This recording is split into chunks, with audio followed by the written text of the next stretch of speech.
Gisugda na karong adlaw Oktubre 23, 2025 ang 5 kaadlaw nga plate distribution caravan sa LTO Region 11 Tagum District Office sa Tagum Public Market. Nanawagan ng LTO sa tanang motorcycle owners nga wala pa makakuha sa ilang plaka, higayon na nila kini nga makuha ang ilang official plate. Sa stall number 11, CEEO Building, Gante Road, Tagum City ang venue sa plate distribution caravan. Sa October 28, 2025, ang ulahing adlaw sa distribution. Abli sila gikan alas 8 sa buntag hantod alas 3 sa hapon.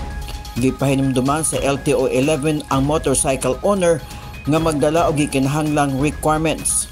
Sama sa clear photocopy sa official receipt kun OR o clear photocopy sab sa Certificate of Registration kun CR. Gikinahanglan sab nga magdala og authorization letter ug ID ang authorized representatives.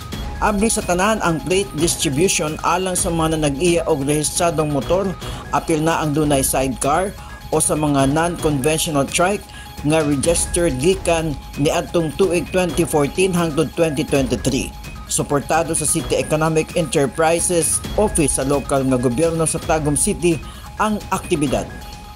Peng Alinyo, Newsline Philippines. Stay safe!